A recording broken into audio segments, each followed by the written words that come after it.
Right, we're just moments away to go to former President Trump's speech. I don't know exactly when he's going to start. When he does, we'll go, okay? He is in Michigan. He is talking to auto workers.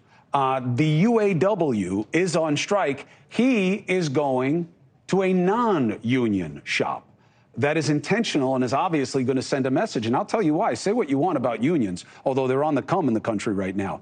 A lot of union people are in swing state situations. So it's an interesting move. Let's bring in NewsNation's political editor, Chris Stirewalt. This isn't an accident, right? No. You mean being in Michigan? Being at a non-union shop. The president? Former President Trump, of course. Well, look, he's got a problem. And the problem is the Republican Party generally sides with management on things like this. We've got a lot of polling, Pew Research and others that basically say the Republican Party is more working class, more white working class particularly than it was in the past. That's true. But that doesn't make it a union-friendly party per se. So Trump wants the vibes. He wants working class vibes. He wants hard hat, assembly line, made in America kind of energy. But he doesn't want to alienate Republicans.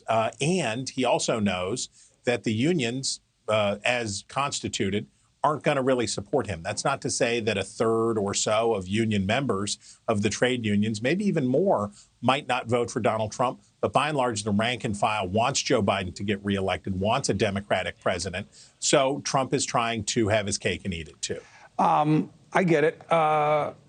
The role of the union worker in the swing state.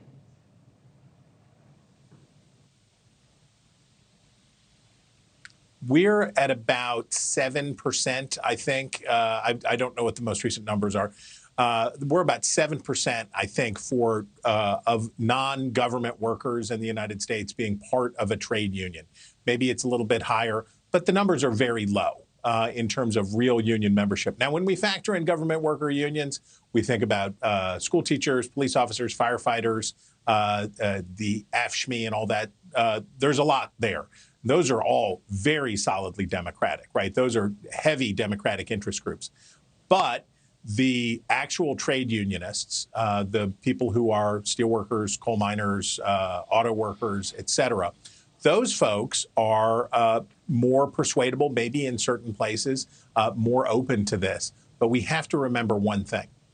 For non-union households that still have union sensibilities or union sympathies, those are voters that Democrats have just bled support with, right? Yeah. Whether you're actually in a union or not, the idea of having good feelings or positive vibes about unions, those voters are up for grabs, right? So if you're, I guess the way I'd say it is this, anti-union or non-union, those are Republican voters. Union members, those are predominantly Democratic voters. In between, union sympathizers, they could be up for grabs.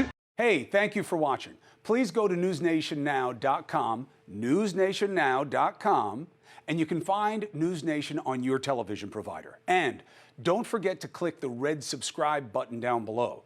Then you will get more of NewsNation's fact-driven coverage.